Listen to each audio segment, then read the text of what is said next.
Victorian turnout. We had a great day yesterday, and we've got more diversity and difference today. We have a massified reading group, so let's sort of see how that goes.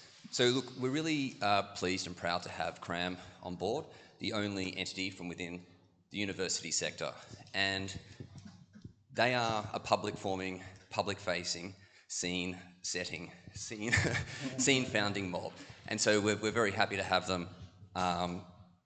I'll throw over to Joe, Jess and Elliot. So give them a round of applause. Thank you very much.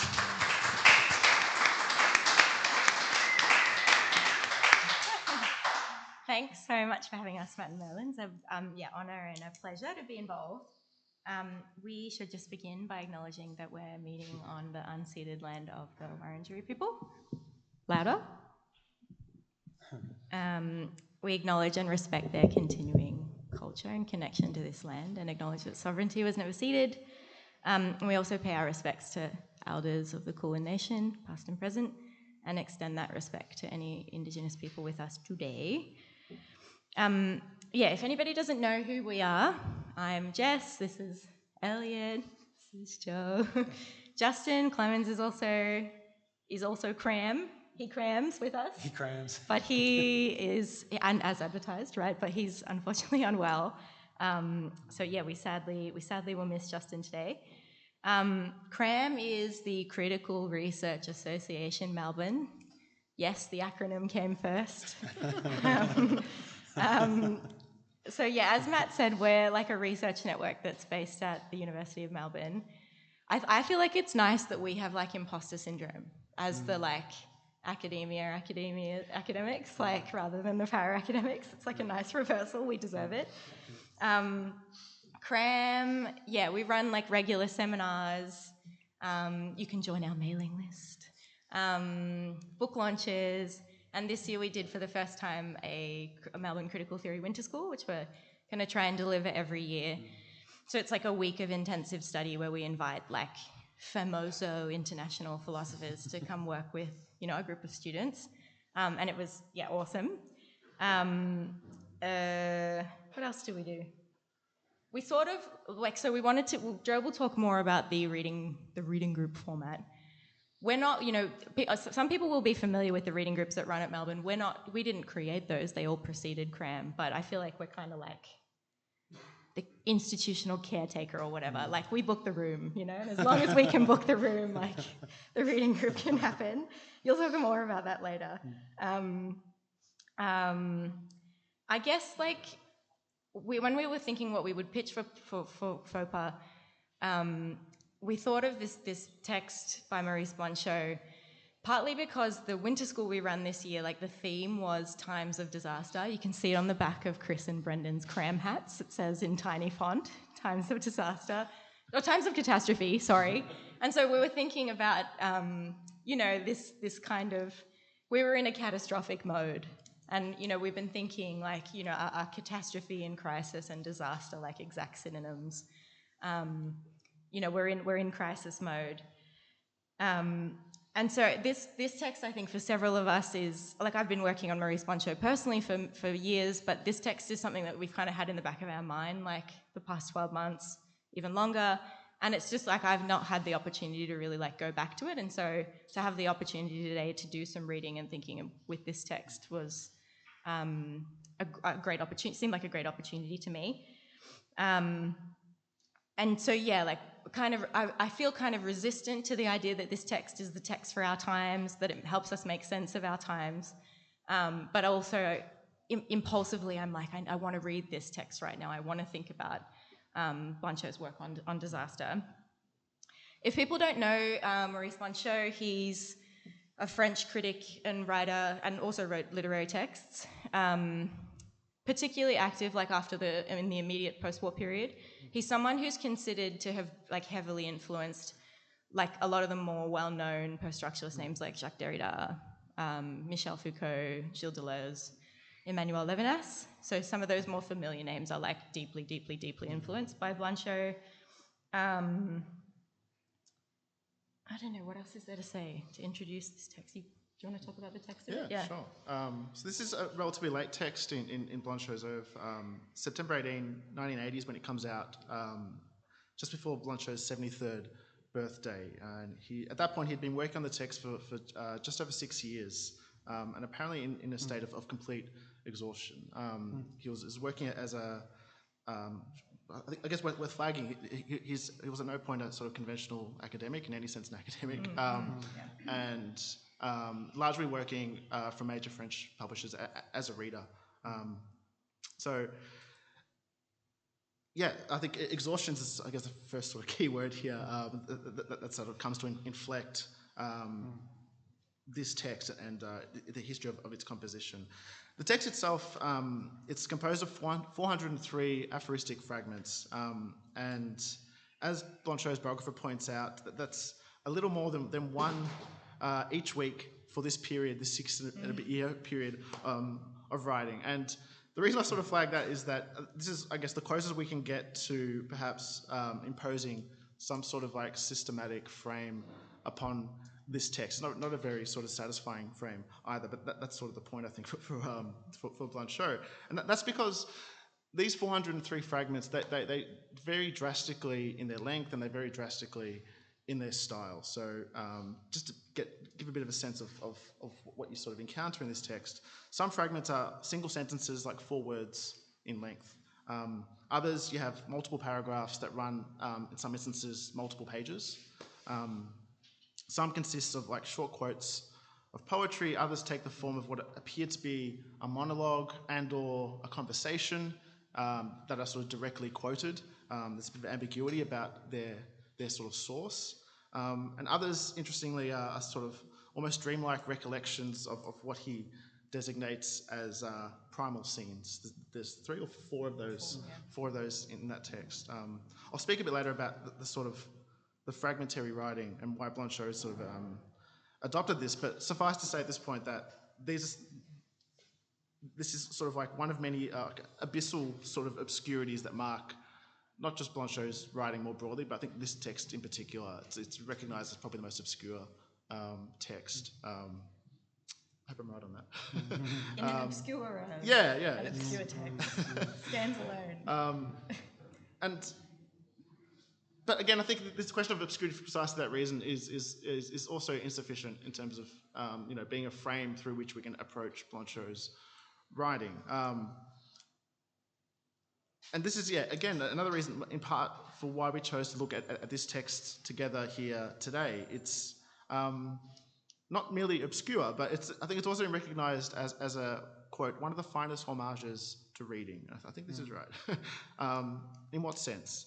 It's an homage to reading in the sense that it recognises how reading, it doesn't just give us something, it sort of imposes something upon us. And in particular, imposes a sort of demand upon us to sort of abandon, I hate this word, but the conventional, but maybe a bit more specific, a sort of abandonment of like centres and abandonment of power, abandonment of centres of power. Sorry to be too abstract here. It's also an homage to reading as something which is able to sort of distance ourselves from these centres of power. It's an homage in the sense that it happily flags reading's capacity to both capture existing knowledge, but at the same time to use that knowledge to interrogate the limits of knowledge and what might lie beyond it. And then finally, it's an homage to like the patience that can be cultivated through certain forms of reading. And one of the passages that we've sort of chosen here, I'm not sure if we'll get to it in time, but it's where Blanchot is explicitly theorising about patience, which is not something we usually associate with disaster. Disaster is something that we must react to now, right, for obvious reasons. One other thing that I forgot to mention is like an important thing to know about this text is that, and I think it's on the blurb on the back cover, it's usually understood as a response to the Holocaust, and you'll see in some of the passages we've chosen, there are like several explicit references to the Holocaust and the concentration camps and the World War and Hiroshima. And so like that specific historical catastrophe or disaster,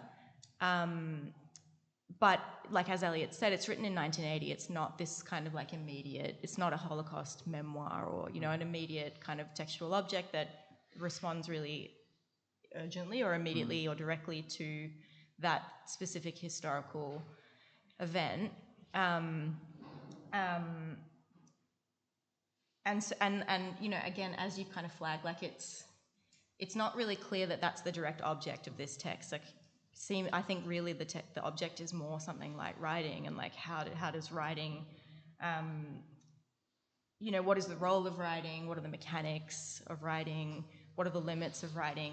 So it poses those kind of larger questions to the relation between writing and experience, while, you know, also theorizing disaster as both a historical specificity, but as a kind of larger formation as well. So I guess that's why, I guess for me, like it invites comparison between, you know, the unique historical specificity of the Holocaust and contemporary genocides, or even climate change. And there's a lot of research that uses this, like this concept of disaster in relation to other historical events. Like the green Blanchot is this new thing in the field, and people are kind of obsessed with asking, does this concept of disaster map onto or read onto or help us understand climate catastrophe? So we have some of those questions in the background for ourselves, but yeah, that's important to know that it's at least partly, strongly, mostly understood as a response to the Holocaust. So yeah. Part of the difficulty too is about, you know, asking the question, to what extent can this be applied to X, Y, or Z event, or the word he uses is emblem. He speaks about specific historical events as emblems of disaster rather than disaster in and of itself, which I think is an interesting sort of shift. But that sort of, I guess, partitioning off or complication of what should be, you know, in most other discourse, it's a pretty straightforward question, right? Does this help us think through X? It's sort of flagged right from the title. It's like the writing of disaster. Like a lot of like French and also, you know, German text, there's that nice little play between subject and object. So is writing the subject or the object of that title? Is disaster the subject or the object of that title? Is there a sort of relation of hierarchy between writing and disaster? Is it disaster that's doing the writing, or is disaster that's being written of, right? And I guess the third question for Blanchot as well, to what extent can you have both at the same time? And then that, for me, sort of feeds into the difficulty that not just we have, but I think all scholarship around Blanchot has, of like, yeah, to what extent, what is he writing about fundamentally? Yeah, so I think that stems and flagged from the very first inscription of that term writing. It's entirely indirect and sort of self-referential in that sense too. Just to give you a bit of a sense of, yeah, what we're dealing with here. Yeah, I mean, the other thing I sort of want to flag was the other passage we've sort of cited is where Blanchot's talking about fragmentary writing, and he's sort of positioning himself in relation to the sort of history of this genre, if you like. He talks about the German Romantics and what he's doing differently. The sort of short version of this is, you know, you might argue that the German Romantics, why utilize fragments is to sort of show the sort of disunity of any sort of unified system, but in the end, you sort of leave those texts with a sort of confidence that, yeah, you're able to see the whole as a sort of like disunified whole, if that makes sense, right? Blanchot, that's, I guess, the sort of key point of departure for Blanchot. He's not at all interested in leaving you with any sort of satisfaction that you fully grasped what it is that you've written. So just to sort of flag that to something we can talk through, and how he sees his style as both impossible and also necessary. I think that's the other tension there, but I should shut up at this point. Well, that's a good transition, isn't it? Like the necessity of incompletion. Like normally what happens in our reading groups is that we meet, they tend to go for a really long time. Like the science of logic has now been going for 10 years. And we're getting toward the end of that. The Spinoza, we read, it took us, 7 years to read the Ethics, maybe 8. And it's because we just go and we read one paragraph at a time out loud. And there's a lot of people here from the reading groups that I can see, and a lot of people who haven't. And I should say, by the way, all of the reading groups are open to anybody from any background, any level of education. It is not at all a kind of thing that requires you to be studying or working in a university at all. And one of the reasons that they work so well in that context is just because we sit and read the text, and we deal with the text and its immediacy and the set of and whatever anybody around the table can bring to it. And so we're going to try to replicate that here, but there's like a whole sequence of problems with that. Starting from the layout of the room, we can't all look at one another. Usually we sit around a table and so on. But maybe some people in the back want to come to the front. There's room up here. I'm not sure proximity, like physical proximity, is a good substitute for face-to-face communication. But if anybody in the back does want to come up, there's a lot of room up here. Hey, bravo! Thank you. Some more. And so the way we'll proceed will basically be we'll try to simulate that here. But in case, the way we'll go is that I think Chris will probably start by reading the first passage. We'll try to read the big fragments as a whole, and then we'll just kind of pass the mic around for the next one, whoever's doing the reading. But at any point, anybody who thinks anything about the text should just say it, right? And the text, one of the almost all of the texts that we work through are into the microphone that will be passed to you. Oh, okay. Alas. Okay. So we need a microphone. Imperfect. Another imperfection, but that's what we've got. All of the texts that we read in the reading groups are fundamentally obscure texts, to invoke Elliot's word, and that's one of the beauties of it, is that we work together in front of the text to unpack its implications and see what we can make of it. And so we'll see where we go now. The goal is not understanding, it's just to open up a set of problematics that usually end up taking on their own intensity and vitality, like the second you get into it. And if it doesn't, then apologies in advance. But Chris, I think it's over to you to read the first. Oh, and if anybody doesn't have here's your reading. So, and we have a bunch of them still floating around, I think. Does anybody need any? And are there extras? No, we're good. Oh, if there's an extra. Thanks, Merlin. All right, Chris, passage 1. All right. Okay. So, the disaster ruins everything, all the while leaving everything intact. It does not touch anyone in particular. I am not threatened by it, but spared, left aside. It is in this way that I am threatened. It is in this way that the disaster threatens in me that which is exterior to me, an other than I who passively become other. There is no reaching the disaster. Out of reach is he whom it threatens. Whether from afar or close up, it is impossible to say. The infiniteness of the threat has in some way broken every limit. We are on the edge of disaster without being able to situate it in the future. It is rather always already past, and yet we are on the edge or under the threat. All formulations which would imply the future, that which is yet to come, if the disaster were not that which does not come, that which has put a stop to every arrival. To think the disaster, if this is possible, and it is not possible, inasmuch as we suspect that the disaster is thought, is to have no longer any future in which to think it. The disaster is separate, that which is most separate. When the disaster comes upon us, it does not come. The disaster is its imminence.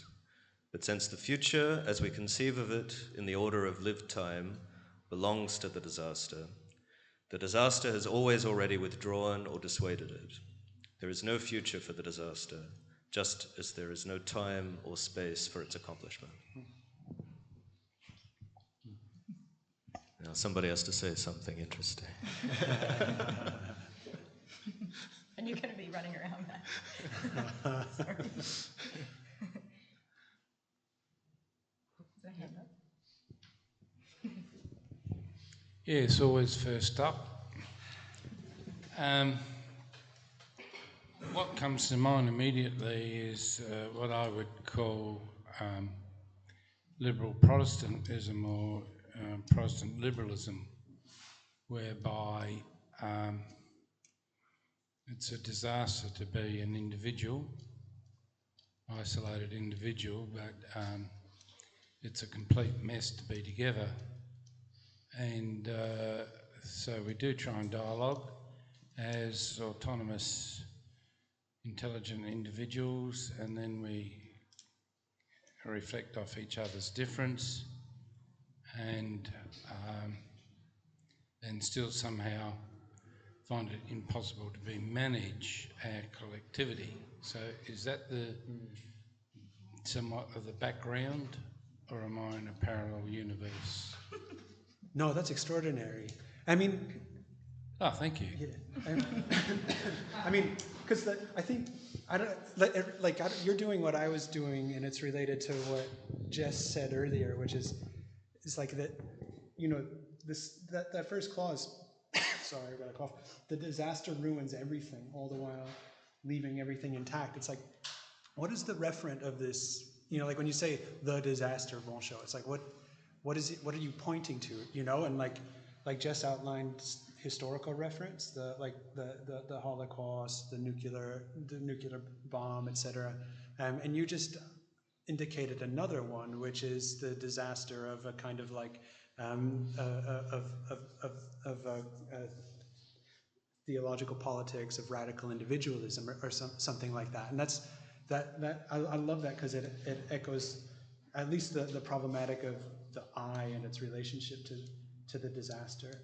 But that, I mean, my first question at least is just like, what the disaster? Like, what are you talking about, Maurice? You know, like, what is the and the way the passage seems to be working in really interesting ways is opening up an ambiguous space of this noun, the disaster, and then linking a bunch of things to it. And when Chris was reading, I don't know about anybody else, but I kept like thinking, well, what object would satisfy all of these different predicates? There's no reaching the disaster, out of reach of whom it threatens.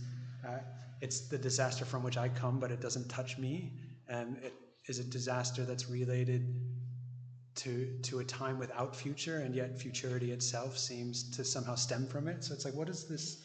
What is the object? I suppose, like, what is the object that he's referring to? We're in this we seem to be in a post-liberal stage now with the current politics, whether it's UK or USA or even Australia.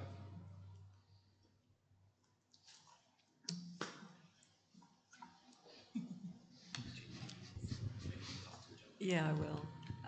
Thanks, this is great. I'm just aware that as I was listening to you read, I headed off in a different direction, but it's not at odds with that. It's just so I'll describe it.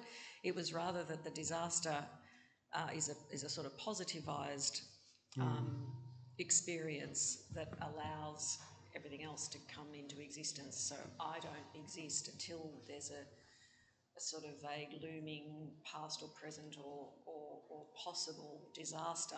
Well, now I've got something like perhaps an understanding of where I fit in all of that, or, you know, some sort of allowance, blooms, blossoms out of that. Hello. What a disaster.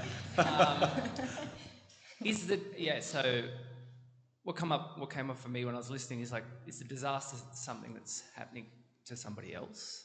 Always happening to someone else? Like when you're watching the news and you see the hurricane and you're like, that's unfolding, that's, you know, determining something for someone else, but it's not going to touch my future in that way, and there's an undermining there.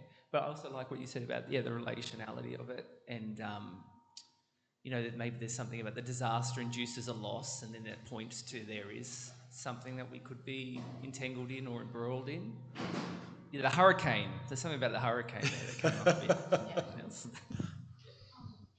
bit. I guess, yeah, I saw that, well, you were talking about the collapse of the I. It's sort of like the collapse of the self and then this embracing of a we, and that's like what you experience in that times of disaster, and that kind of a sense of a collective acknowledgement of your place in the world, which is very small, and that's why the I disappears. Do you guys want to respond to any of the speakers? We've got another one here. No. And anybody can respond to anybody too. It's way better that way. I was going to say that the person who undergoes the disaster would seem to be different to the person who can speak of the disaster or who can be like answerable to it. And it's marked like immediately there's a movement away from like, it would seem that like whoever's writing, whoever's speaking of it is identifying as somebody who has undergone the disaster, but that rapidly changes to, you know, an other who is exterior to me, and that because I can speak of it, I haven't actually undergone it, because, yeah, that's probably sufficient. This might seem like a minor linguistic quibble, but I think there's more attached to it than that. If we go to the very first word, translated as the disaster, obviously, in French, but in French, everything starts with le, whether it's emphasised in English or not. It strikes me that everybody who's responded so far is thinking not of disaster as a generic term, but as of specific disasters, and factoring them into their interpretation of the passage. I don't know, anyone on the panel have any comment on that? That's part of the difficulty, right? There's a necessity to name, even if minimally, and as soon as you do that, you're shifting away from the generic. And for Blanchot, that's like, as far as I can tell anyway, it's sort of like a necessary problem, and its error, its failure, is, I think, points to exactly what you flagged here, right? Its insufficiencies, that's our way in to that generic sense of the disaster, but you have to fail first in a sense, so thank God for language for allowing us to fail in that sense. Yeah. The front. You're going to be busy, man. So with this, I was thinking about the genre of the fragment and comparing this to the idea of like a capital W work in the Yale Romantics. You know, there's a kind of suggestion that, as you were saying earlier, like that in fragments you can sort of project a greater whole of work and develop a subject in that. But here it feels like it's doing something quite different in that that's actually the failure of a subject, that's where that's going to collapse. Yeah, absolutely. Yeah.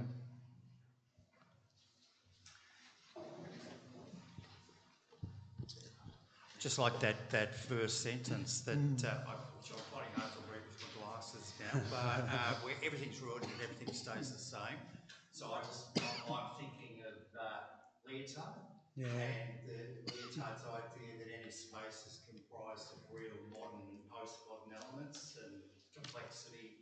I've been thinking about this text as fragmentary as well. But yeah, you can have a disaster and not have a disaster at the same time.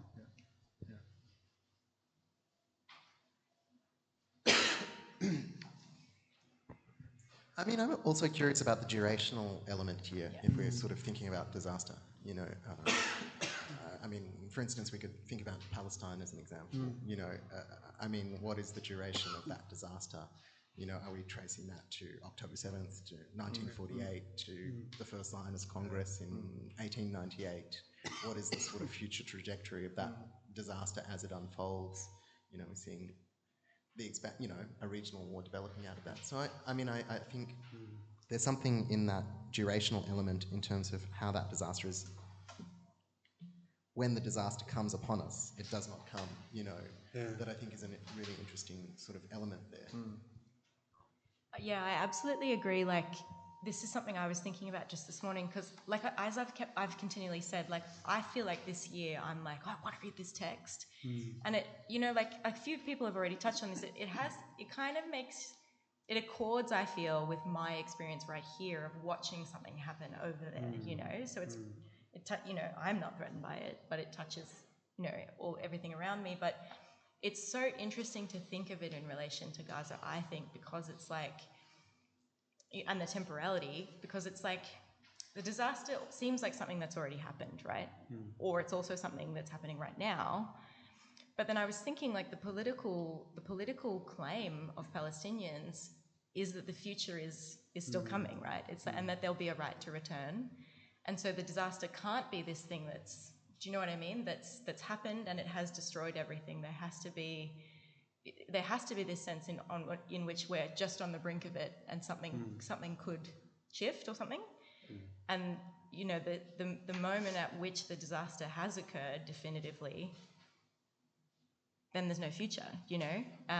So it's so interesting, I think, to think, and I mean this is the opening paragraph of the text. Like that's where it's got you being like, oh my god, like, you know what I mean. But I think like the temporality of disaster is so like key, like, and what's so kind of just like absorbing and important about this text. Yeah. I actually just had the most boring kind of historical thought, which is, you know, because I'm old, I grew up in the 70s and 80s, and the first thing that this reminded me of was living under the threat of mutually assured destruction. And particularly, you know, and what triggered that for me was this opening line of a disaster that destroys everything and leaves, but also doesn't. And I think he's thinking quite literally of the neutron bomb, which fortunately now was banned, but at the time he's writing this is it was called, you know, the most capitalist weapon ever. All it does is kill people, and you know, unlike conventional nuclear weapons that destroy everything, the neutron bomb left buildings intact, just killed people. But the point about living under mutually assured destruction was the absolute insanity of it. It's like you grew up going, we could hear the 15-minute warning and that's it. But what do you do? Well, the answer is you go to school like normal, because what else can you do? So the disaster has already happened because you're born into a world under the threat of mutually assured destruction. It hasn't actually happened yet, but nonetheless, that's what you do. You just go on living like normal. So the disaster both already has happened and fortunately has not happened. And so I do think it's just kind of a really banal kind of life point he's making here, which is late 1970s, 1980 France and Europe in general, which was, you know, the scene of a potential nuclear conflict between, you know, the Warsaw Pact and NATO. It's just like, well, you grew up thinking, could today be the day? And you kind of go, well, hopefully not. And then it's time to do my homework. And you know, and it's that living through the disaster, which I said has already happened because it was your parents and grandparents that created this world, and but you know, in a sense, has not yet happened. And so yeah, it really kind of brought home to me what it was like to be young and living under a threat, you know, absolutely insane threat. Blanchot made you feel young again.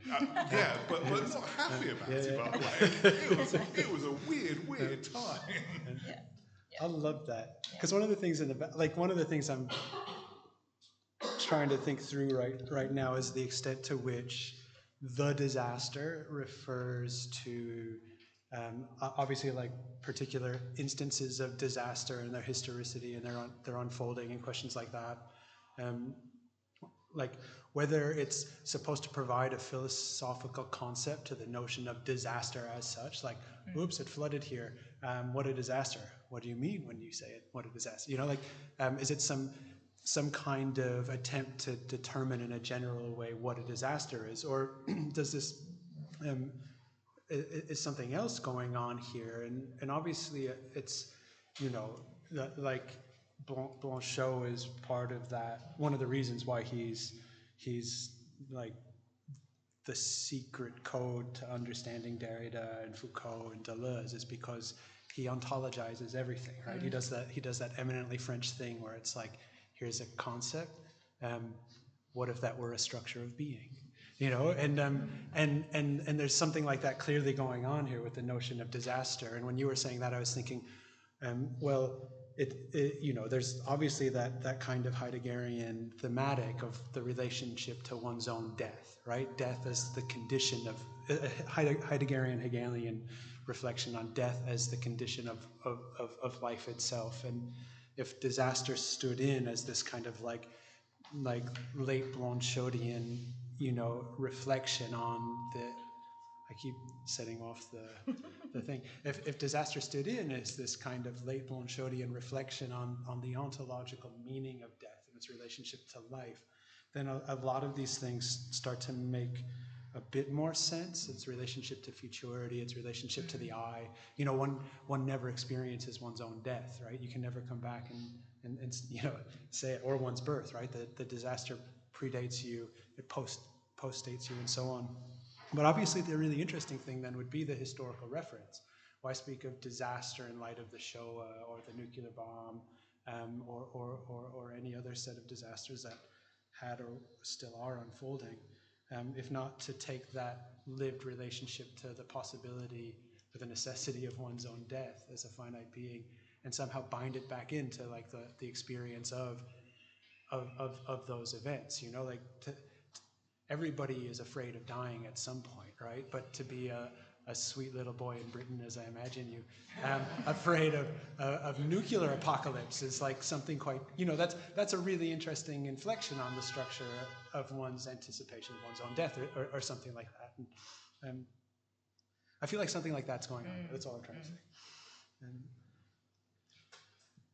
I was going to respond to your point about like duration or time, and to what Jessica was saying about like applicability. It's that like disaster happens, it's not done. And in this text, I think that's problematized. So it's like a way of identifying with the one who undergoes it. But to speak of something happening now as a disaster, it has this double edge where it's like, trying to conceive of what it would mean to undergo it as the one who undergoes it. But as somebody who hasn't undergone it, if you're thinking through a catastrophe that way, it has this like other side to it, which is like that which I can't answer to, is also that for which I'm not responsible. So like if you say the disaster has happened, sure. If you say the disaster is happening, that's almost like ethically suspect. Do you know what I mean? I don't know. Yep. I was thinking, unless there are more comments on this passage, it could be interesting to skip to the third extract that we've chosen and come back to the second, because the third one is one of these moments in the text where he it is quite explicit that that he has on the brain that the concentration camps, and it's difficult to know what to make of these passages, because I find, John, your argument that this is about the potential of like nuclear war totally convincing, but then there are these moments in the text where he talks about this other specific disaster, and it's so interesting the way in which it is like, this generalizable category or something. It makes you think of this or that disaster, in a sort of like offhand way almost.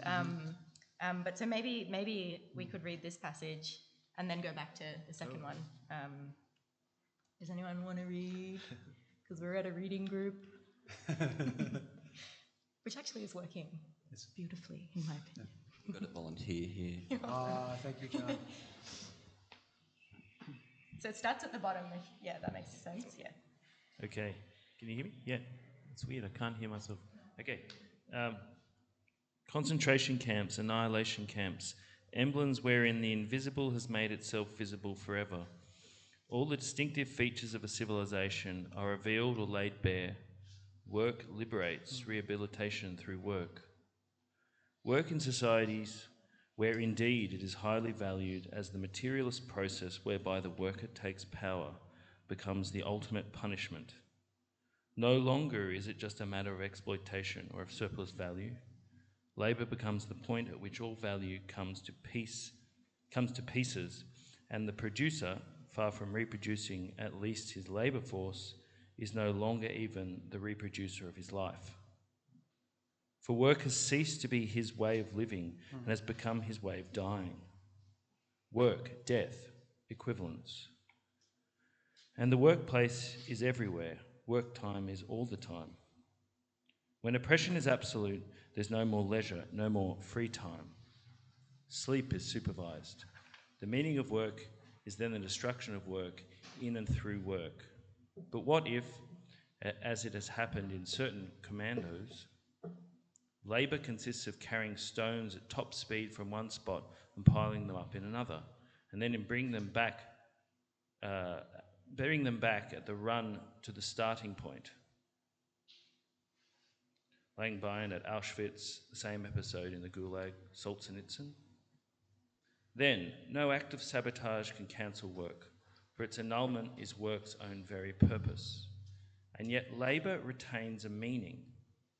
It tends not only to destroy the worker, but more immediately to occupy, to harness and control him, and at the same time perhaps to give him an awareness that to produce and not to produce amount to the same, that the one and the other alike are work, yet thereby it also makes the worker, whom it reduces to naught, aware that the society expressed in the labour camp is what he must struggle against, even as he dies, even as he survives, lives on despite everything, beneath everything, beyond everything. Such survival is also immediate death, immediate acceptance of death, in the refusal to die. I will not kill myself because the world that would please them. Thus I kill myself opposing them. I remain alive despite them. Thank you.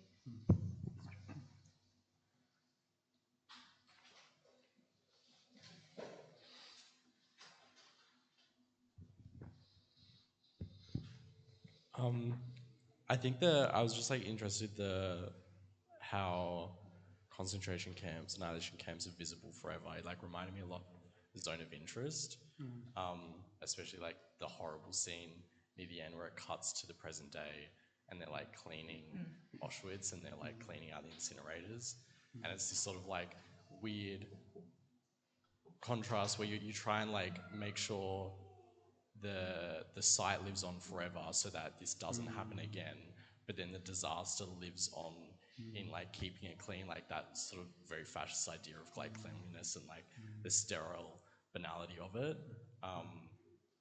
And I don't know, it's like, yeah, you want it to live on, but then the disaster is sort of like recurring in that continual like cleaning and keeping it alive.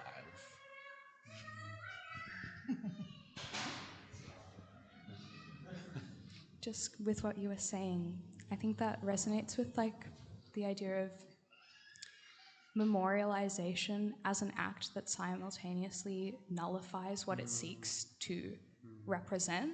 And like representation, I think, is quite interesting in light of just that first passage or sentence where they talk about like the emblem, which semantically is an interesting word to choose, I suppose. Yeah, like a rift between the material and the signification of it, like a material reality and like the event, I suppose. Yeah.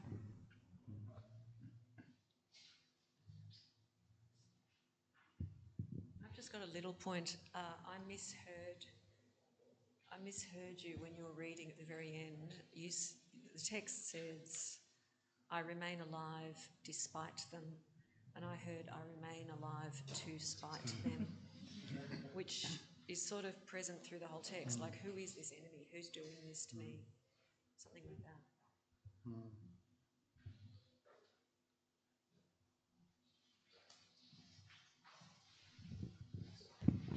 I've just got a really general question, just for the group, I guess. In the second page of the paragraph, where he uses the word commandos, to me that's like obviously you have like the Soviet history of like workers, militant workers group who go out and do stuff like as like they organize like soldiers.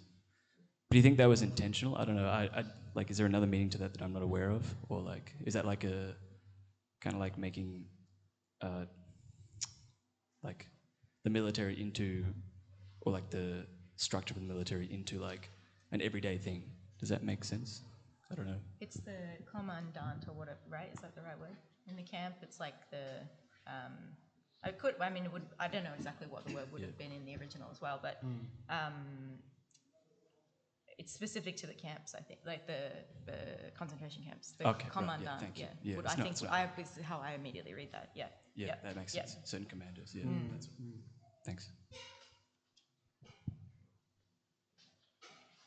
I guess that what's interesting, because based on our initial conversation about the first passage, it is interesting though the drift, like immediately, like reading this, before I didn't realize that he also refers to the Gulag. So it is interesting, like that, like I've pointed to this passage as one of the specifying moments in the text. This is the disaster that I'm talking about, but then there is immediately a drift to another emblematic disaster or something. It's kind of interestingly the impossibility of avoiding that, I suppose. This paragraph I found really devastating, because I think it speaks very profoundly to the question of duration as well, the temporality or teleology of desire, or lack of teleology, because obviously, he's talking about, Hegel and Marx here, and, the disaster kind of disrupts the idea that work accomplishes, like, the whatever species being, it overcomes itself. There's nothing towards it which it would overcome, but at the same time, it's also, there's no end either, because that would be another kind of overcoming or another kind of accomplishment, and so it sort of disturbs and destroys that possibility as well, and so there's only this horrible writhing sort of itch or something, which when do you think too? I was sort of associated just on, like, we talk about disaster as well. It's like, so it's, disastros, it's like ill-starred, but in the French too, there's a sort of désastre, it's like from the stars. There's sort of a sense that the stars are collapsing upon you. And also I was thinking too, sort of like désastre, be like dice stars or something. I was thinking about, like, the horrible stasis as well of, like, nuclear always suspended Armageddon, This is like a kind of horrible prospect of annihilation, which is beyond any kind of concept of agency or whatever, like we're always just ticking slightly closer to nuclear midnight without really being able to grasp it, So yeah, I don't know, there's just something really nightmarish about this passage in particular to me, just that sort of being suspended and being, I don't know, the disaster, lays waste. Thank you.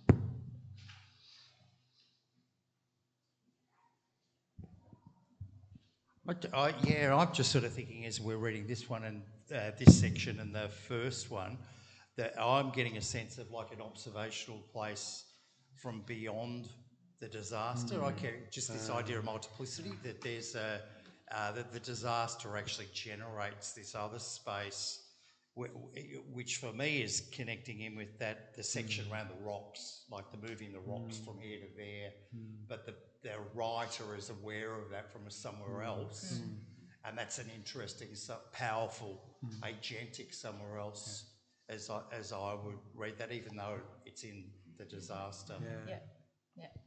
I love that. And like, if you were to take the camps as one of the preeminent historical instances of a disaster, where would you locate the disaster within the disaster? Like what?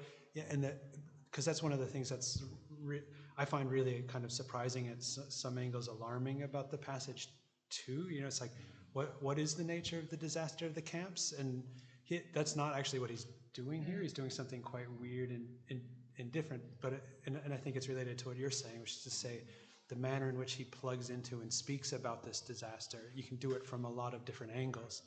And the striking thing about this is the way, he makes a turn on a kind of transmutation of the very nature of work on the basis of that really unexpected second sentence, for me at least. All the distinctive features of a civilization are revealed or laid bare. And then he quotes the signs that are above the entrances to a couple of different camps, right? Because they're both labor camps, but death camps. And like work liberates, rehabilitation through work. It made me think of your earlier point, Brendan, about the disaster of the Protestant work ethic too. You know, that like that one of the striking things about the camps is that they present themselves as a kind of like self-liberation through work, but they also completely transform the nature of that civilizational meaning. You know, that Protestant work ethic, that thing that's supposed to liberate you, actually gets completely inverted here, and it's no longer even the necessity of working to produce and reproduce your life. It's actually the kind of universalization of work to the point at which, in its utter emptiness and abstractness and radical distance from any kind of utility, becomes a thing that deproduces life or something. You know, it becomes utterly disastrous. Work death equivalence. Yeah, that sounds like a managerial. Like, what's your work death equivalence? You know. Sort of to piggyback off the back of that, maybe like this sort of thing between like this sort of visibility and like tension of visibility and invisibility when looking at the disaster. I guess without trying to force something too specific onto this section, but just to piggyback also off the front, we were talking about that term commando. Like, there's, I think, like it's debated about if any photos exist of Auschwitz, but there's the Sonderkommando photos, right?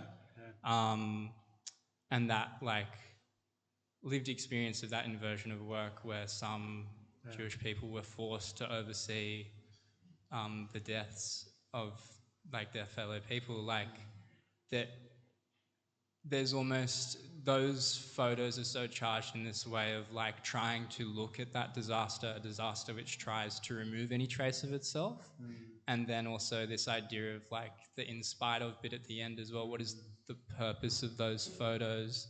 And in a way, just that, like, an emblem is maybe sort of a fragment and a part rather than the thing itself, that there's, like, that double play of, like, having those photos to hold up, but sort of holding them up as a vacuum or a sort of lack of, like, something that can't be seen in a way. I don't know. Just as, like, a way to think through the passage. Yeah. I know I keep thinking, I mean, the obvious kind of like book that, like, the most profound kind of reflection on that is Agamben's Remnants of Auschwitz, where he talks about the Sonderkommando and the Musulman and the impossibility of bearing witness to the disaster of the camps, you know, and that book is an explicit meditation on the impossibility of bearing witness. But does anybody know when that book was written, The Remnants of Auschwitz? Do you think, is it possible that Blanchot had read it in 81? No? I'm going to Google it. That's, I feel like I should know, but...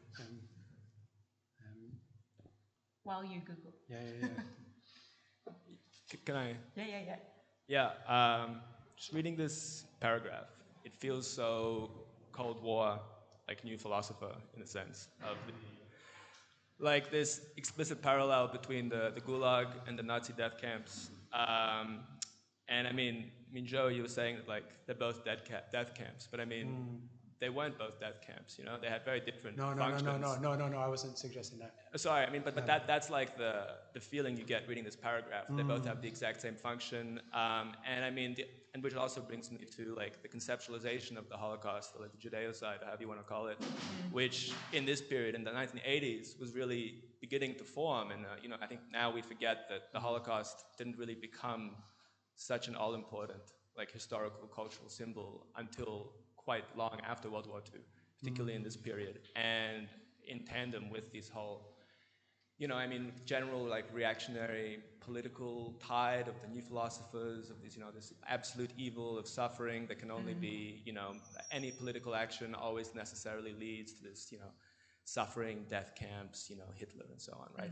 And I mean, and also when you read this, the way that he describes it is it's just, this is this spectacle of suffering, everyone's just trying to stay alive, and even staying alive is an act of resistance. But it's like, that's not really, that's a really big simplification of what the Holocaust itself was. There was so much resistance, and I mean, the way that the reason that it happened to a large extent, I mean, you have writers like Arno Meyer who make this argument that became quite controversial for making it, but was that it shouldn't be controversial, but that it was a counterinsurgency tactic against, you know, anti-fascist partisans that were Jewish to a large extent, but not only. And I mean, and then so I feel like he's erasing that, and he's turning it into this Cold War story of how political totalitarianism leads to the death camps. And then the last thing that I wanted to think about is it reminds me a lot of the Heidegger letter that he writes right after World War II, when he makes that whole ridiculous thing of the camps are the same as a fertilizer plant or something. Do you know the thing that I mean? Like when he, as a way to erase his own political responsibility in the 1930s as a member of the Nazi Party, where it's like, oh, well, capitalism and Marxism and fascism, they're all the same anyway. So I'm not any worse than any of you because, you guys are the same. And it feels just like this here. I mean, Blanchot, it's been a long time, but as I recall, in the 30s, he had some pretty weird stuff going on as well that he sort of tried to, move away from. But anyway, that just reading this, it really came out quite clearly. And that was just some thoughts that I had. And I mean, I'm wondering, does he have any other, is this the infinite conversation? Like, I don't really, I missed is this infinite conversation? No? The writing of disaster. Oh, writing of disaster, yeah. Does he have any other, actual specific historical references? I mean, any of the sort of anti-colonial wars going on at this point in time in the 70s? Or, I mean, I feel like, as I recall, no. I mean, do you mean in this text? Well, yeah, in this text, yeah. Or is it only just the Gulag and the Holocaust? I mean, are there any other specific historical references he makes? He talks about Hiroshima in one moment, but it's World War II.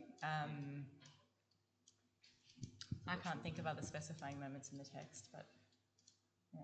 Or the slave trade, that's the one He doesn't talk about that. No, he doesn't touch it. He doesn't talk about that at all, yeah. No, I was thinking about some of what you were saying there too, Peter, and especially that closing bit on survival, and I was thinking that's a curious move on his part. And I was thinking, is it because he's thinking of like Elie Wiesel at that point? And then I thought, it's probably related back to the thing that Chris pulled out here, which is that there's a reflection on the nature of work, like like the Hegelian Marxist theory of work is the production and reproduction of life. To the survival, the reproduction of life becomes distorted in this passage, and I think it's probably that thematic. I agree with everything that you said, but I think it's probably that thematic that is prompting him to end on that note. It's like, what is the nature of survival at this point, and not some kind of like weird kind of like liberal co-optation and nice storytelling about what it meant to have died in the camps or something like that. I think that would be another disaster. Yeah. Picking back up on the theme of like the Sonderkommando or the copper, I think it is ambiguous. Like, I think he is talking both about like annihilation camps and labor camps, and I think it's interesting that like the death camp like mechanizes, like its industrial product is death, but for the person actually in the camp, especially like the copper, to survive they have to not die, but that afterwards becomes like a sign of their complicity or their guilt, which I thought was to me interesting about this passage, that to survive and to like continue working, it's all these contradictory ideas of work at play. Like bearing in mind that like immediately afterwards, if you'd survived, then it was often looked at with like suspicion, you must have been. I'm just reminded, as you say, that little bit about the Black Saturday fires, I think they were called, here in Victoria in Kinglake. King Lake was obviously a community of people, whatever that is, and the fires went through and half the people died and half the people didn't, let's say. And the people that didn't, half the people had their houses burnt out and half didn't, let's say. And the people whose houses did burn down were very angry at those whose didn't. So there's a sort of taking up of a position as though you're the survivor of the death camp, that is guilt. You had a hand up before, as well. Mike's right behind you. To change in the moment. was thinking about the disaster, you know, and the idea of subjectivity and the individual, I think it troubles that. I think there's something about the disaster, and talk about the concentration camps and work, where work no longer has its meaning, but it promotes. There's a really interesting phrase here that says, labour retains a meaning. It tends to not only destroy the worker and control him, but at the same time gives an awareness. So it sort of promotes this strange reflexivity. At the same time, it's like if work beforehand is something, you know, that transcend an ideal of working to improve your life or to, you know, take control of the means of production, whatever. And there's something really sort of this I don't know, embodied about that, or not necessarily always reflexive in the same way that this separates or creates a third space or something for the individual and troubles the inside and the outside. And there's something else that came up for me there is, if subjectivity is about, you know, the impression of experiences and things that happen to us, I wrote something like, the disaster cannot oppress upon the subject that which is neither here nor there. So there's something of a fucking undoing that's really unsettling to read and think about. Yeah. I hope that made sense. There are a lot of thoughts were coming up in response to everyone else.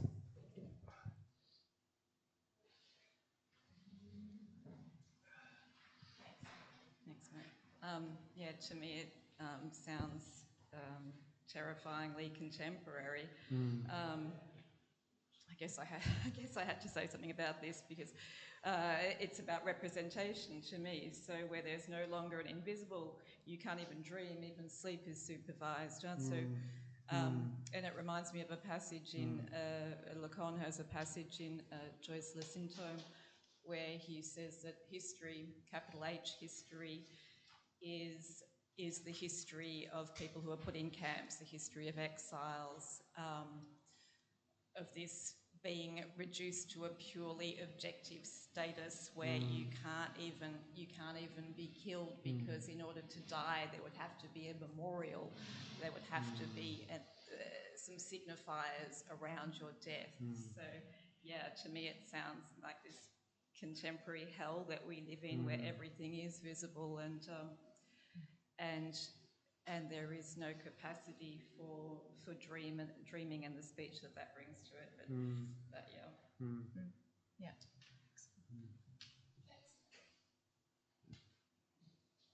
Should we keep moving?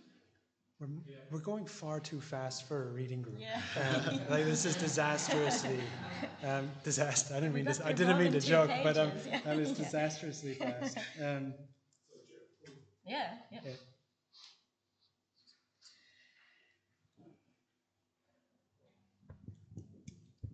Thanks. I just wanted to follow on from what Peter said. I think it's a really important kind of caveat to a thinker like Blanchot, who, as Joe said, has got this very French tendency to ontologize concepts. And that can be, well, I mean, that can in fact be a disaster. You know, and particularly, you know, if you have any kind of sort of Marxist hat on at all, reading this paragraph, then you're kind of going, what are you doing? It's like, you know, you're talking about kind of historical processes where there's exploitation of labour, and then the total subsumption of labour, which again has been very thoroughly analysed by people that you know he would have known and read. And then you're going immediately on via a sentence that does no real work whatsoever to claim that this is coming out of you know the camps and the gulags, which, as Peter's already pointed out, are not the same damn thing. And you know, you know, you could, if you have a critical hat on, this is kind of the worst possible kind of tendencies of a certain kind of French thinking, to just mush everything together under a single concept and go, isn't everything terrible? And the response is, yeah, but how? How is it terrible? How did we get here? What are the actual kind of concrete processes that involved us getting here? And you know, this is kind of one of the reasons why, you know, I used to read Foucault, not Blanchot, precisely because of the rants he would have about people who would like elide all these differences, and the people that misread his work to say, oh, we just live in a kind of global panopticon now. And he's like pulling his hair out, going, that's not what I said. And I think what Peter said is really important. That you've got to have some kind of suspicion of texts like these, because they are very seductive. You read them and go, "Oh, that's amazing," and yeah, I wish I could write like this. Yeah. But sometimes you've got to kind of stand back and go, "Yeah, but is anything he said true or helpful or correct or as opposed to just beautiful?" Which it absolutely is. Yeah. It's like the affect is sort of like one of loss rather than of structure, or like how, it's not what's lost. It's not how is it built or how is it made. It's what's lost, what's gone, do you know what I mean? But even there, you can have some specificity. Yeah. No, that's true. Yeah, that's true. No, but I agree with what you're saying. What I'm about to say will only make things worse. I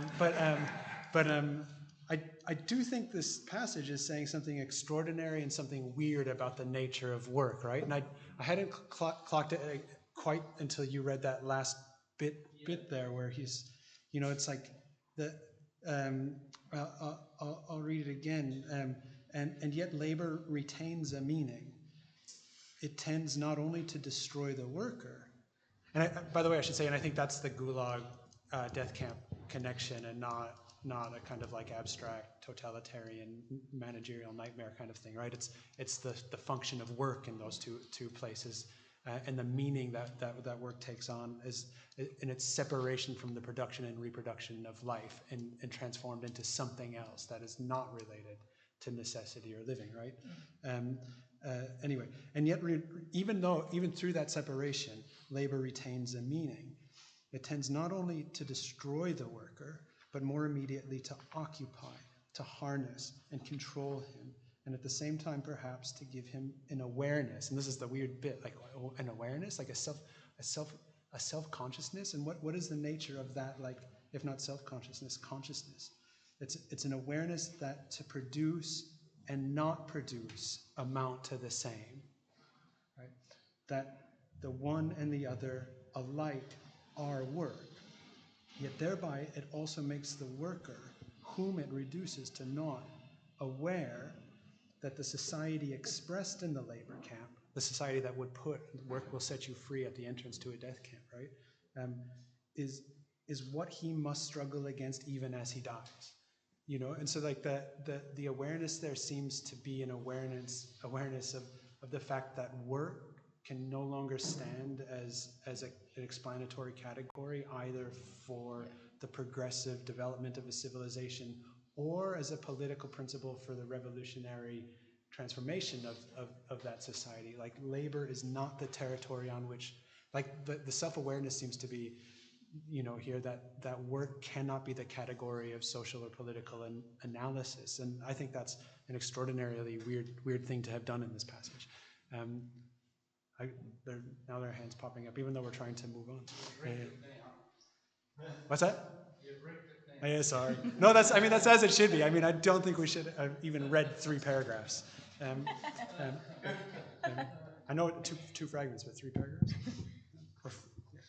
Yeah, thanks, John, for your comments. I mean, I'm an old engineer, so I'm going, where's the dimension here? Where's the material dimension? How does that impact? And of course, in thermodynamics, it's entropy. So this is it's the dimension of thriving. What's the disaster? The disaster is that we humans have been too successful. So we're thriving. So now we're just eating the planet. So then the question becomes, how do we manage our thriving?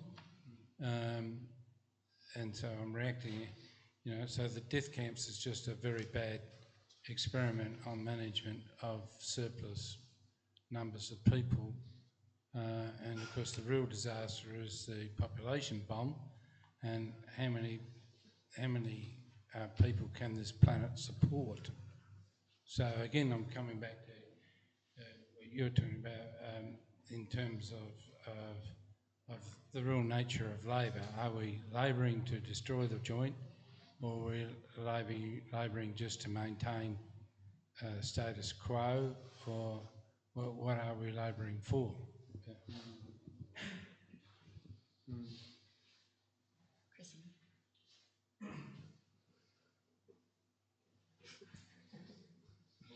for success. Thank you. From one capware to another. No, I mean, I guess sort of, this isn't going to be coherent, but also trying to respond to what Peter was saying. I mean, I don't think, okay, on the one hand, I don't really think I take the point about, it's sort of in accords or attunes with the Nouveau Philosophe to make this sort of comparison between the Nazi camps and the Gulag. But I don't, obviously, also Blanchot is like, the whole point of the fragmentary and that form is that he is suspicious, he's not, he is for one suspicious of the same as a category, so he's, so I mean, I don't think he's doing that. I don't think he's a new philosopher, bit of franglais there. I don't think he's a new philosopher either, because on the, but I do think you could also read this, right, it's the failure of work as like a transformative historical categories. He's also kind of gesturing towards something like the disaster of the end of history, right? Not in a triumphant mode, but in a kind of, in a mournful mode, which, don't want to get into the, was the Soviet Union a deformed workers' state or so, whatever, I don't care, but like... It's starting immigration camps. Let's lock them up. They're coming here to take their jobs. Yeah. It's nothing to do with... No, I'm talking about the Soviet Union. They're coming here now to take our jobs now. We've got to lock them up now. Right, yeah. Well, okay. But the, anyway, the point is the Soviet Union, it didn't like, it didn't accomplish whatever, the revolution.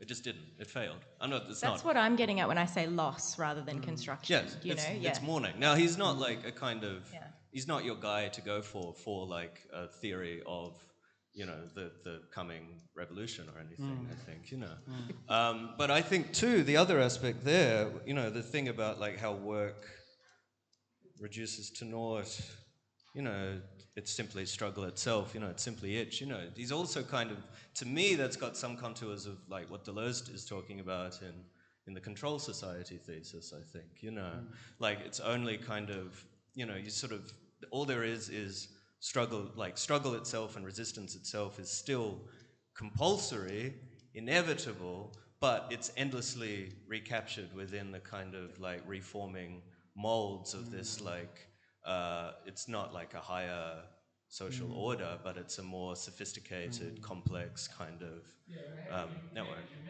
Where's the measure? Brendan. Wait for the mic. Please. I'm shocked by this lack of decorum. Anyway, so that's some thoughts.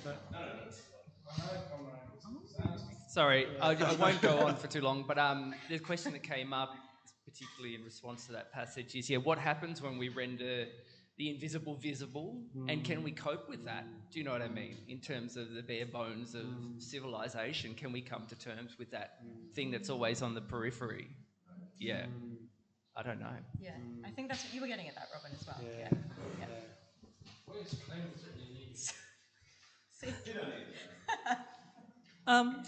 I've been percolating on that what is the invisible that's being made visible in this for quite a while, and I would like to just kind of say I think he's very distinct here, that these two things are very different. They're emblems, they're examples that make the invisible visible, but I feel here that, especially after all the discussion, that the invisible is almost like, I don't know, a loss of faith or a loss of hope in utopia. Like initially I was reading it as the visibility of cruelty, the human cruelty, and the possibilities of human dominance and blah, blah, blah. But I'm sort of seeing it much more that it's a loss, in the post-1968. I don't really know my history that well, but I know that the French were feeling a little sore and didn't feel like you could ever quite get out of the dominance of capitalism.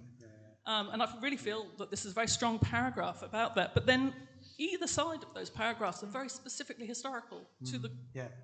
So I'm not sure if I'm... It's very weird to think about this paragraph on its own as sort of saying something about the French state, and then the rest are very 1930s. You mean you can see beyond my Never mind, I've drawn through. I think I can't remember who was whether this says something about work. I think the part of the way I think we were reading the text was this opposition or this distinction that Blanchot makes between a Hegelian sort of dialectic way of thinking about disaster and this passivity of the one who undergoes it. And it's obviously impossible to write with passivity. It's the least most or whatever, I think is the quote. But that's what is attempting. And so what he writes in that passage, I'm not reading it to sort of get a Marxist synthesis out of it. I'm reading it as the inadequacy of that relative to what has happened. So yeah, I'm reading it in the passivity of the one who undergoes it, I guess. Yeah.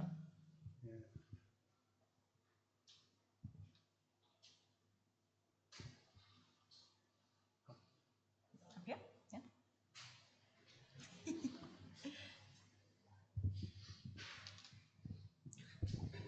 Thank you.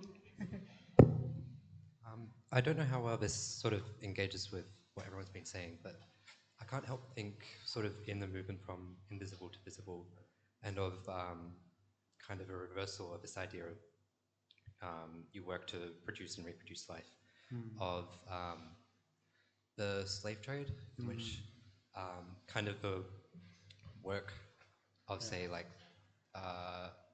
of accountancy becomes the work of death and of gratuitous death, death that does not produce, and that this, largely remains invisible until the Holocaust with the kind of middle-class bureaucratic support for fascism. I don't know if that makes any sense.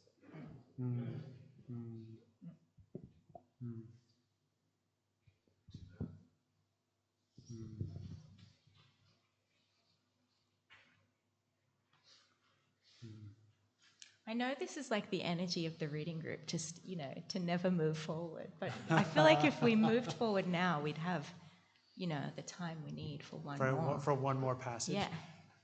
Okay, but if we're moving forward. And actually, it would be backwards in the text. Fantastic. Isn't that good enough for you? Yeah, that's good enough.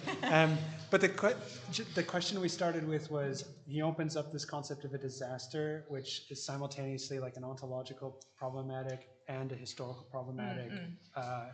Which one is it, and to what does the disaster refer? And then we turn to a passage which seems that it refers pretty directly to the camps, but in which there's also an ontological problematic around the nature of work and death and life that's articulated there. So we've made some progress, but not much.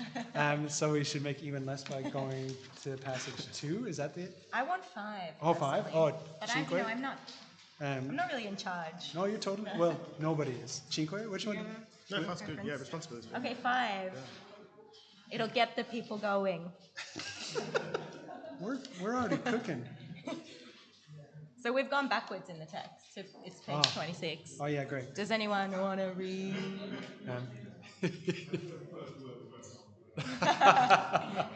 Responsibility? I can read. Responsibility, a banal word, a notion moralistically assigned to us as a political duty. We ought to try to understand the word as it has been opened up and renewed by Levinas, so that it has come to signify, beyond the realm of meaning, the responsibility of another philosophy, which, however, remains in many respects eternal philosophy. Responsible. This word generally qualifies, in a prosaic bourgeois manner, a mature, lucid, conscientious man who acts with circumspection, who takes into account all elements of a given situation, calculates and decides. The word responsible qualifies the successful man of action. But now, responsibility, my responsibility for the other, for everyone, without reciprocity, is displaced. No longer does it belong to consciousness. It is not an activating thought process put into practice, nor is it even a duty that would impose itself from without and from within. My responsibility for the other presupposes an overturning such that it can only be marked by a change in the status of me, a change in time and perhaps in language. Responsibility which withdraws me from my order, perhaps from all orders and from order itself. Responsibility which separates me from myself, from the me that is mastery and power, from the free speaking subject, and reveals the other in place of me, requires that I answer for absence, for passivity. It requires, that is to say, that I answer for the impossibility of being responsible, to which it has always already consigned me by holding me accountable and also discounting me altogether. And this paradox leaves nothing intact, not subjectivity any more than the subject, not the individual any more than the person. For if I can speak of responsibility only by separating it from all forms of present consciousness, from will, resolution, concern, from light, from reflective action, but perhaps from the involuntary as well, from all that is indifferent to my consent, from the gratuitous, the non-activating, from the obscurity which derives from the relation consciousness, unconsciousness, if responsibility is rooted where there is no foundation, where no root can lodge itself, and if thus it tears clean through all bases and cannot be assumed by any individual being, how otherwise than as responsible to the impossible, and through a relation which forbids me to posit myself at all, if not as always posited in advance, or presupposed, and this delivers me to the utterly passive, how else, right, will we sustain the enigma of what is announced in the term responsibility, the term which the language of ordinary morality uses in the most facile way possible by putting it into the service of order? Or how? If responsibility is such that it disengages the me from me, the singular from the individual, the subjective from the subject, unawareness from consciousness and the unconscious, the better to expose me to the nameless passivity.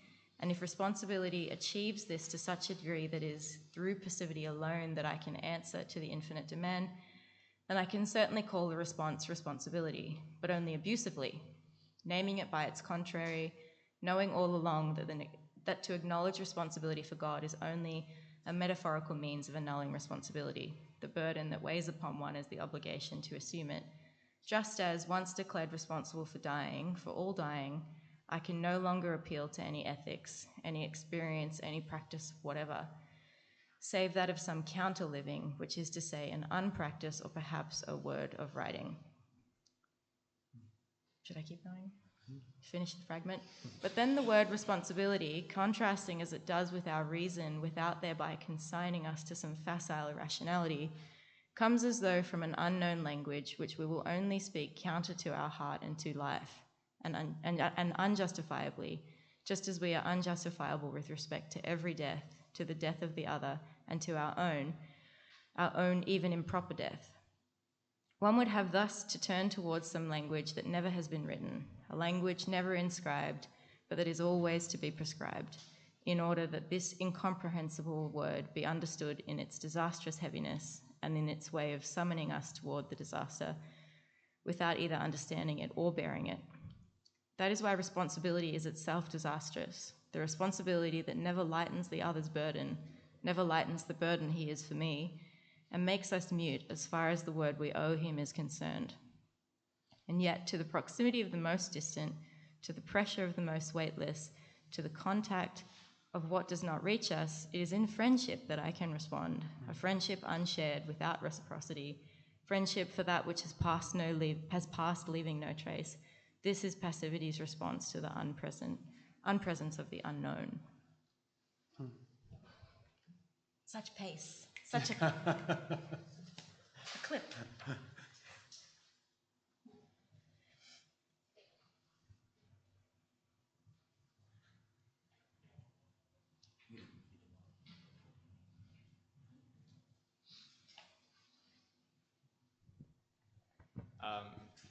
I hate to bring this up, but I just feel like since, as I understand, this has been the context of this as well.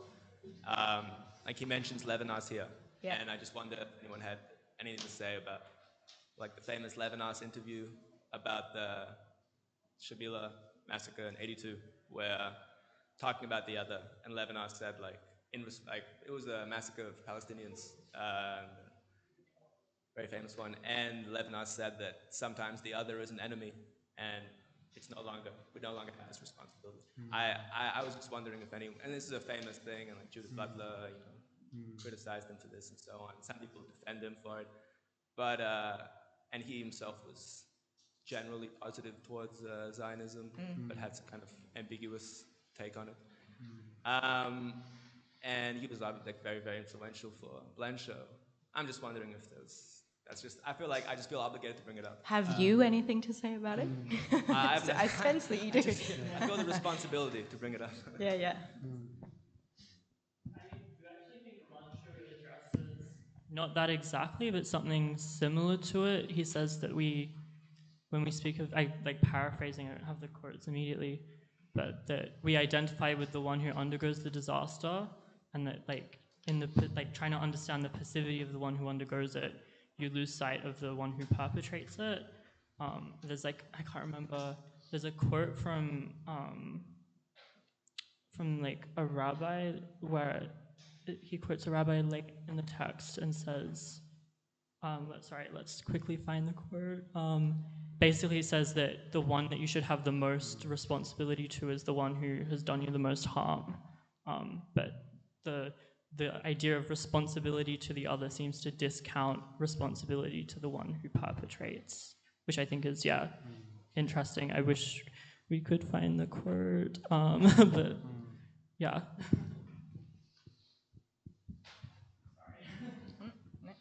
I'm changing tack. Does anyone want to sort of continue with that first? I'm sorry, I'm not really adding, but it's imminent to the text. According to the disciple of Baal Shem, the Rabbi Pinchas, we should love the wicked and hateful more, in order to compensate with our love for the lack of love they have caused, to mend this rip in the power of love. But what do wickedness and hate mean? They are not traits of the other, and I think Blanchot is being a little bit ironic here. They are not traits of the other, who is precisely the deprived, the abandoned, the destitute. If one can speak of hate and wickedness at all, it is because on account of them evil touches others, and thus justice demands their rejection, and that there be resistance and even violence aimed at repelling violence, i.e., there's something profoundly in having responsibility to the one who undergoes disaster. There's on the flip side of it some profound ethical lacunae towards the one who perpetrates that ends up perpetuating the violence, I think is what that passage is saying, which responds to this idea of the responsibility to the other always being the one who's deprived or harmed, and never, the other side of that. What is that from? Further in. Might have been, but I'm going to get the page off you. I'm sorry, it's page 121. And the latter part was our little bit of writing. Yeah. I think I'm still speaking somehow. Does anybody else? I guess, no, I'm happy. No, because we both, we've thought a lot about this, particular passage. I don't know. I don't really have anything. Neat dialogue. So I'm changing tack. I want to query this last sentence or the last paragraph. It's really the status of friendship. This is all new to me, so I wonder whether it's well developed in one of the other sections, or whether anyone can sort of summarise, because it sounds lovely, but... His biographer talks about how during that 6-year period, he's so exhausted, so overworked, and he just withdraws from all his friendships. I think he writes maybe one letter to Derrida, which is a quote of someone else. It's sort of indirect apology. So it's sort of this as sort of, this is not only the only thing that's going on, obviously, but as a way to sort of theorising perhaps, or acknowledging that sort of disastrous absence perhaps. During that period. And during that period as well, he's not publishing much, but he is sort of putting out a couple of fragments from what would become this work as well. So that's, I think, just one tiny part of that aspect of it too,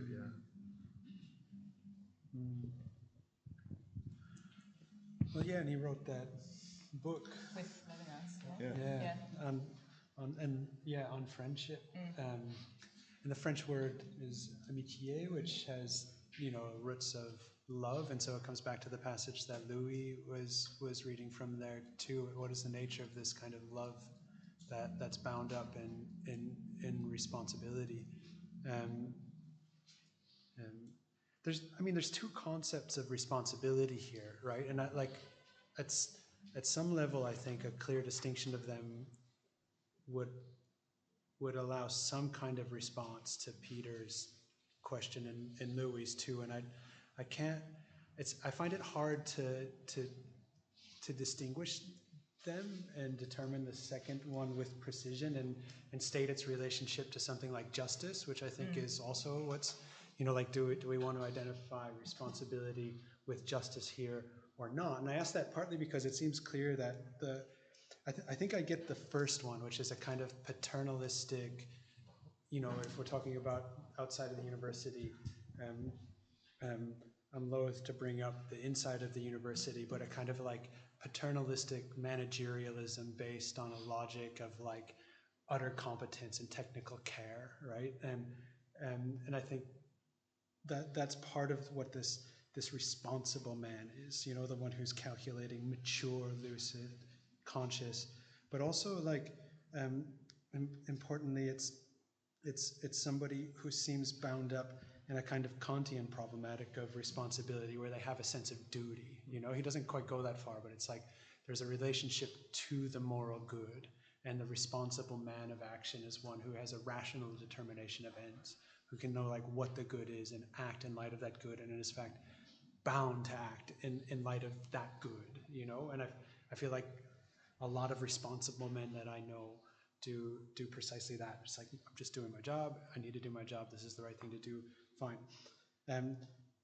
I think I get responsibility 1, but responsibility 2 is more ambiguous. It's obviously related to Levinas, and I think that the determinate sense of what responsibility 2 means here is related to this question of whether or not in that interview Levinas actually transgressed the nature of that second responsibility and became a managerial man of action or something like that. Like if this other relationship to the other, like a responsive relationship to the other, is one that would allow us a judgment like that at a conceptual level or not. And I think that's one of the questions within the question, besides the obvious like moral condemnation of saying something like that. But that other responsibility, this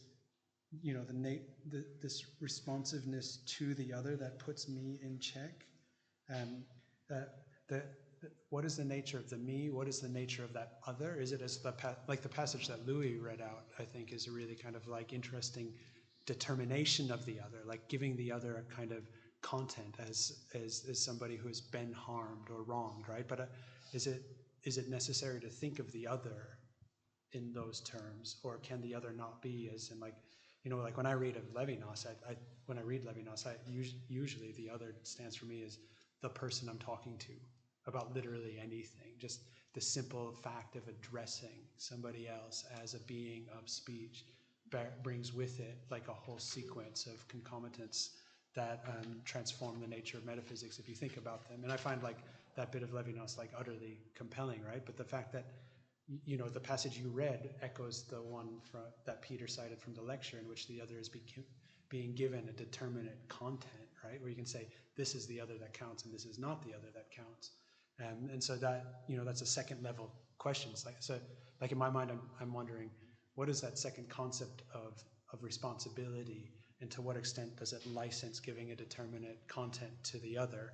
And I'm not oriented enough in this passage yet. I kind of like lose it about halfway through that first paragraph and think, what? Where are you going? What are you talking about?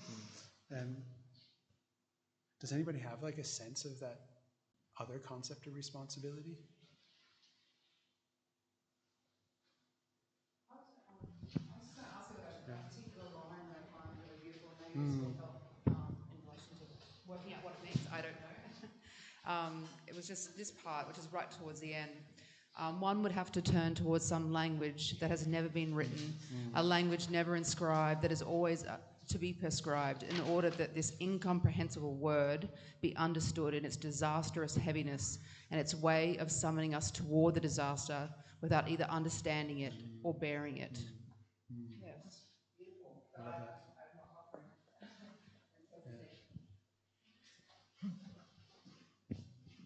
And that's sort of what I was going to say from that bit, linking, which I might be on the wrong tram entirely here, but in relation to responsibility, well, my reading of that, which is just the first reading of it, there was a kind of sort of a hard sense of responsibility, where you're sort of thinking in logical, rational kinds of ways about another. But then there's also a request here to the, in relation to responsibility around sort of being rootlessness. And so I come from a teaching background and, in universities and in schools and have worked in relation to social justice. And one of the things, this is speaking to me about that kind of work, because around social justice, anti-racist pedagogy, that kind of stuff. Part of the work is about encouraging people to critically engage with in rational ways why racism is bad, but then also to get people to venture into spaces that are different or unthinkable. So that idea about the writing, so I can't read it the writing with these glasses on because I need bifocals, but that bit in there, where is it? The writing about the language, writing in a language that can't be written, that kind of idea. We have a responsibility to take back to responsibility. We have a responsibility to do that, even though you can't pin down what that kind of writing looks like. Just finally, I worked with a colleague, Linda Knight, or I did before I finished, and she works with mark making on paper to tap into, in terms of what might this kind of irrational work look like. Mark making on bits of paper in terms of sitting in spaces and with spaces, that kind of idea, and that's where I'm sort of connecting with this, the writing, a new kind of writing. What does it look like? Sorry, I don't know that. No. That's great. Just off the back of social justice and thinking of it in a legal sense, this reads to me as a concept that exists within law called agnosticism, and the responsibility to think outside your own subjectivity in that sense of shared community, ideas and values. And I'm just wondering if there would be anyone from tonight's session regarding laws that might speak a bit more about agnosticism in this responsibility way. Maybe not. Yeah, on that point, the Barrenfield experience with Justin being out, we're going to do something in a week or two otherwise, but we're going to have kind of a flash symposium this evening, things of open mic night, the Clyde, and screeds about the state of education in the university. And two of the Barons are going to be here in their capacity as a citizen, and we'll sort of lead off, with something, and we'll just sort of open it up to everyone. So basically, drinks, bitching, good times, and we'll do the law. It's here. Yeah. It's the one night only pop-up Clyde. At testing grounds, wherever we are. So I just wanted to say something that goes back to what I was trying to say before, because it sounded really wishy-washy when I was talking about dreams being supervised, and you talk about dreams and people, she's talking about dreams, she must be a psychoanalyst or whatever. But it was precisely this word interpretation, because if dreams are supervised, if everything's visible, if everything's represented, like it is in the world that we live in today, that means that no interpretation is possible. There's nowhere, there's no, ability to respond, to use that cliche. But Oh God, now I've totally forgotten what I was going to say. But I'm a slow thinker. But yeah, something in this passage took me back to that. And there's this slippage through this text. I mean, I have to read it 100 times and in French to get where it's going. But there is this slippage between the small other and the big other. And to me, it seems that there's. I mean, there's. Anyway, I'll just leave it there. No, there is something like I I think you're completely right, and it's like this other form of responsibility is a kind of responsiveness, like a manner of listening to the other, and the discourse that makes that the core of its practice is obviously psychoanalysis, and the fundamental claim there is that it's really hard to hear what somebody else is saying. Like it's really like when somebody starts telling you about their day or their problems, it's really easy to like jump in, interpret it, give it a meaning, like, oh yeah, he's just done with you. He's in love with somebody else or something like that. And you just like immediately jump to the meaning of the discourse. But one of the fundamental points of psychoanalysis is that actually what's being said is something that you can't hear and that they can't quite hear either, and it takes an extraordinary practice of listening, right, to get to that thing that's being said. Like Lacan calls it in one of the early seminars the three-body problem, right? Because it's you've got the body of the patient, the content of their speech isn't clear to them. The second person, the analyst, doesn't know either, right? The content is a third body, and I think something like that is what's at stake here, like a responsibility or a responsiveness to the other that isn't saying, yeah, what you're saying is X because you're Y, like because you're like, Palestinian or something like that. It's what you're saying is X. Well, I don't know if it's X. Actually, I just need to attend to the speech. And I think that's part of the mystery of that really amazing passage, this new language, like what's being spoken in that kind of a situation, if you can hear it, will be something that is not what you think is being said, right? Like there's something new in language, or there's an utterance that it transcends, to use Levinas's expression, like that transcends the determinate immediacy of the two faces that are face to face. And it's that relationship to something new in language that is somehow bound up in this relationship of responsibility. And the place of like passivity in that, like passivity as a new name for interpretation or something, is interesting in this whole text. Yes, but to me it's about writing, not about true. This passage in particular. So I mean, I think that's the disaster, is never being able to capture that thing that's in between. It's impossible to capture. It's impossible to capture desire. It's impossible to. But yes, so therefore, in order not to remain an object, this sort of objectified word, and you need there's something needs to be written that is new in the other, in the big other. So that's the responsibility. So good. Yeah. So good. No. I don't know if this makes all that much sense, but I was sort of thinking of this in the context of kind of working with or against, post-Kantians and early romantics and that sort of thing. And if we sort of see the first sort of definition of responsibility as, you work to create yourself. If we sort of see that there's kind of a refutation of that, if that work actually produces death or is itself not an explanatory principle, that, as everyone's been saying, that like sometimes what language explains doesn't really capture what's there, that there's a kind of inability to hear, if that makes sense, especially written language. Then, if we see that as a problem of representation, the order of responsibility is perhaps to know or to bear, as it says, like understanding it or bearing it. Then this new responsibility is just to turn towards that in a way that doesn't fall into those sorts of traps of work and language. love that. That's so lucid. I think one of the things like I find interesting about this passage is like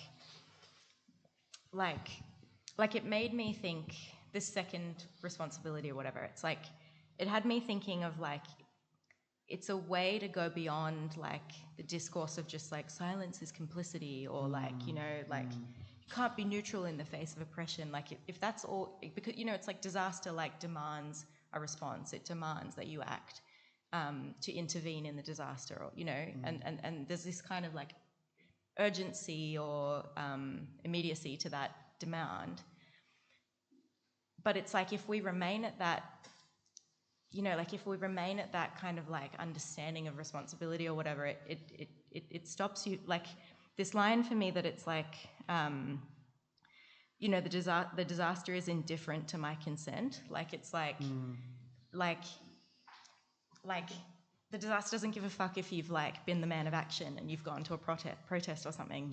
Like it's like, so there's a sense here that I find like challenging and thoughtful or something, that there's something more than just beyond, that there has to be something beyond, just some demand for immediate political action, because actually the scale of disaster is such that it's indifferent to whether you consent or protest or dissent, and it's like I think what's interesting about this second model of responsibility is that it demands that extension of thought or something, that would necessarily have to have a new form.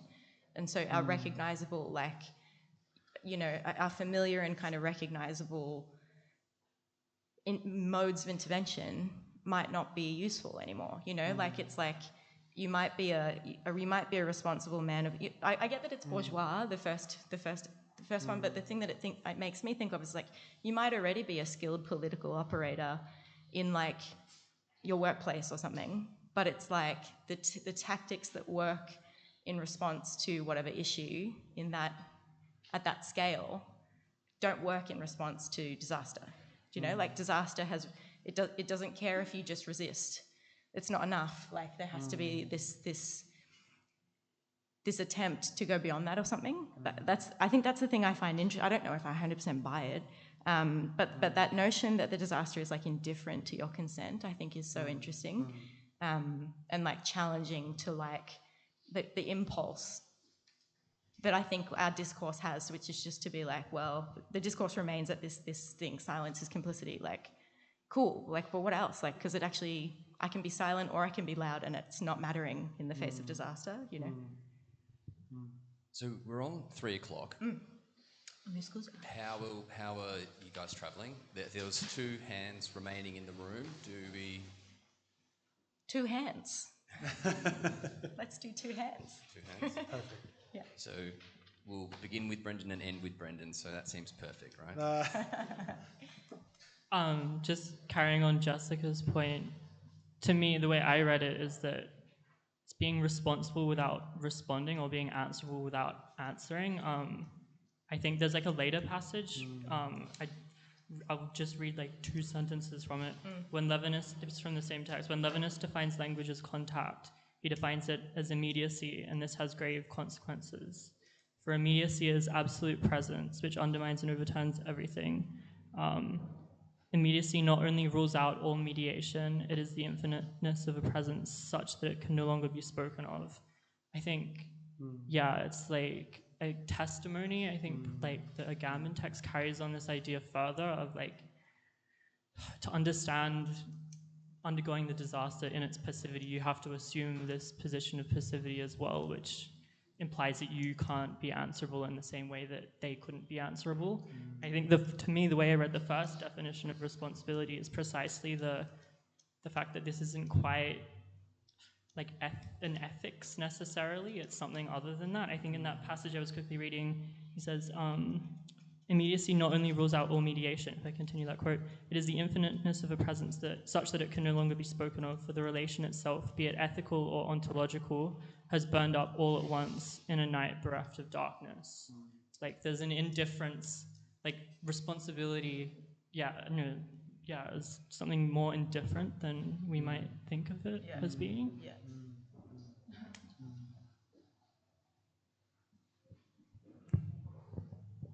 Yes, I'd just like to say thank you, Matt, for being so irresponsible that you're able to respond in this way and set up FOPA. It's been great. Matt, continue. That's our second hand. For our real second hand.